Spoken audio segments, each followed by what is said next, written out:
Watu vile vile wanauliza ni kwa nini mmefanya mkutano leo hii na pia uchaguzi leo hii. Kwa nini msingeweka vituo Sister Eliza? Kutokana na ratiba imekuwa sio rafiki, ukizingatia Tanzania tuna host michuano ya AFCON. Kwa hiyo isingekuwa rahisi kuanza tuanze kusema kwamba tarehe fulani ya uchaguzi, tarehe fulani ya mkutano mkuu. Inakuwa sio vema, utakuwa ni uharibifu wa ratiba. Kwa hiyo tukimaliza hapa kila kitu, tunajua tunaenda kwenye ligi kuu, tunaenda kwenye kimataifa, tukiwa full package, tukiwa tumekamilika kwenye kila engo. Kwa maana ya wachezaji wameisha sajiliwa, wako tayari kambini, na viongozi tunakuwa tunao tayari, pamoja na wanachama pia wanakuwa wametimiza wajibu wao wa kikanuni kuhakikisha wanachagua viongozi watakaoweza kuliongoza gurudumu la Young Africans ndani ya misimu minne.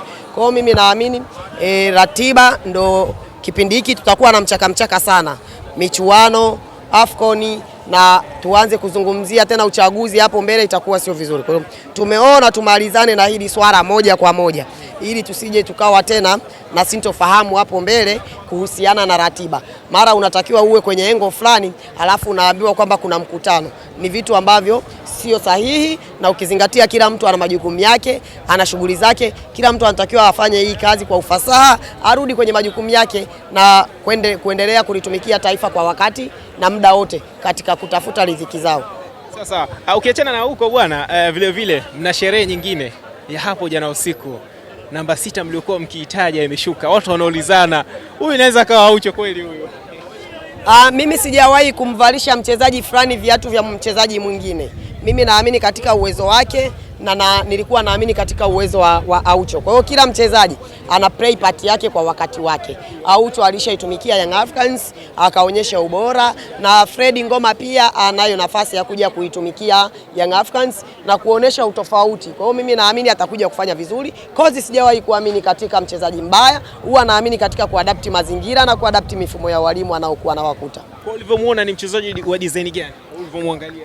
Ni mchezaji ambaye ana play part yake hasa kwenye eneo la katikati. Unajua siku zote duniani mpira unachezwa katikati. Ukifeli katikati utakuwa hauna timu. Ninapozungumzia katikati ndo kuna injini ya mpira, kwa maana ya namba 6 na namba 8. Ukishafeli kwa namba 6 na namba 8, basi utakuwa hauna timu.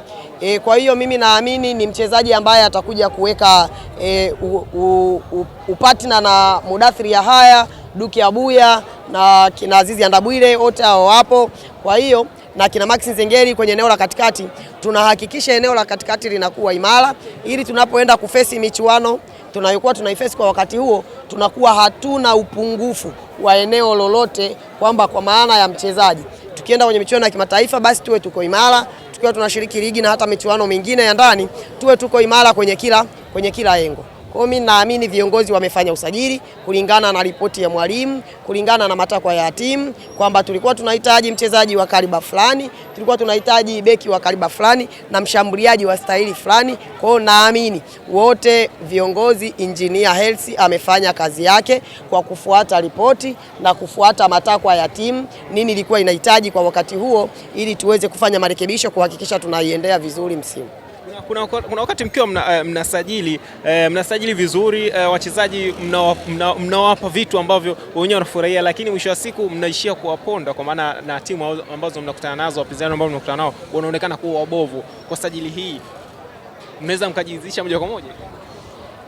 No, sio kwamba tunaishia kuwaponda. Mchezaji anasajiliwa akifanya vizuri anasifiwa, na akifanya vibaya pia anasemwa.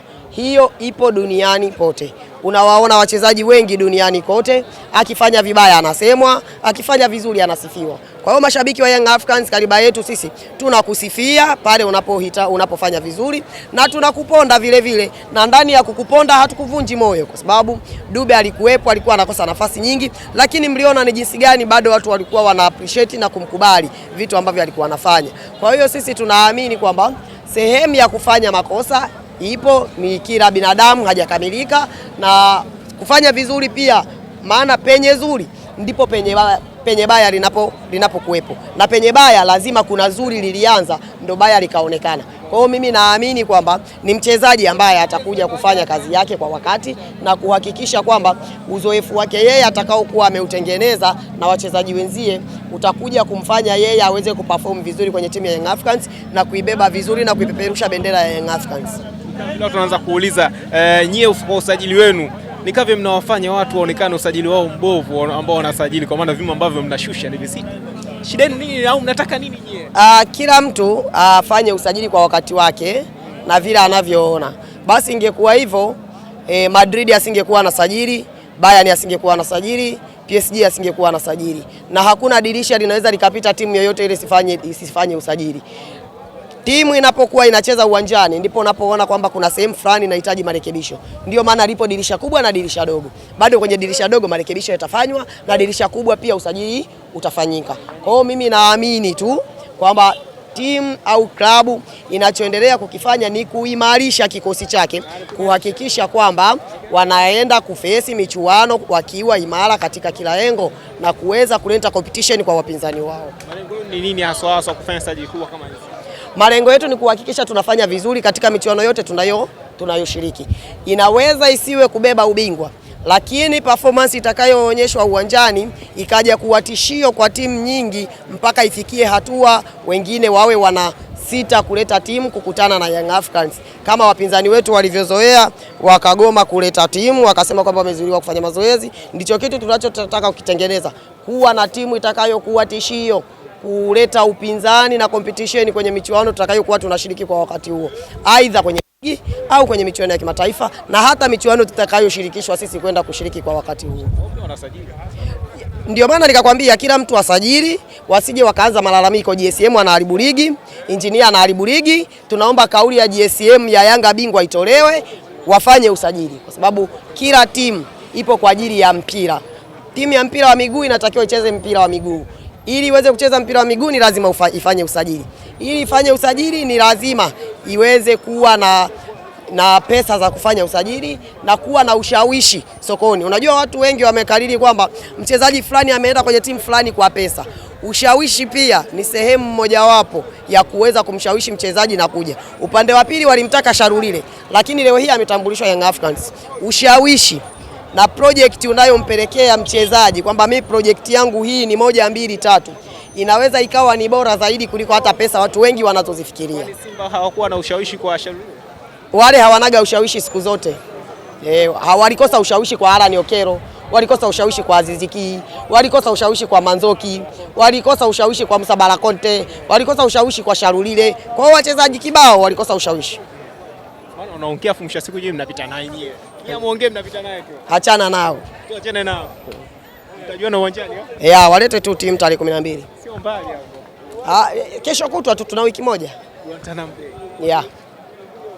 Maana milioni nimeanza kusikia wanasema mara kwa nini wamepeleka Zanzibar, mara sijui nini. Mara vikaenda vikarudi. Waache malalamiko, si wamefanya usajili unalalamika nini? Mimi nishasema hivi, popote pale tutakapopelekwa kucheza mpira, haijalishi ni wapi. Tupelekwe Morocco kwa mechi ya dabi, tupelekwe Misri kwa mechi ya dabi, sisi tuko tayari, ili mradi tu taarifa imetoka kwa wakati na uwanja unakidhi vigezo vya FIFA, CAF na TFF. TFF wanawalea sana nyie, kila siku mechi Zanzibar tu ila wao hawawalei. Kwani sipeke JKT kule nini? Tusubiri, kwani dabi nyingine ilipigiwa wapi? Meja Jenerali. Wanasema dabi nyingi zinapigwa Zanzibar sasa hivi. Ndio uwanja ambao umekidhi vigezo.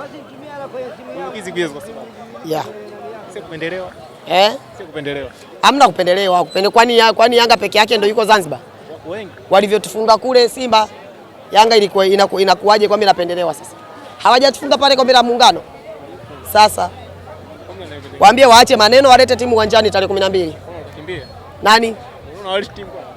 Kila nikiangalia naona kama hii mechi inaenda kuahirishwa vile. Kila nikichungulia naona kama Simba anakimbia. Yaani ukichungulia jicho lako la kuchungulia. Naona kama anakimbia. Timu. Sasa kama wameanza kulalamika kwamba kwa nini wamepeleka Zanzibar, sasa kuna hatua ya kuomba mechi iahirishwe hiyo. Hatua kinachofuata hapo mechi wanaomba iahirishwe. Hivyo vyanzo vyako wamekwambia. Ndio nakueleza sasa. Wanajikataa mapema.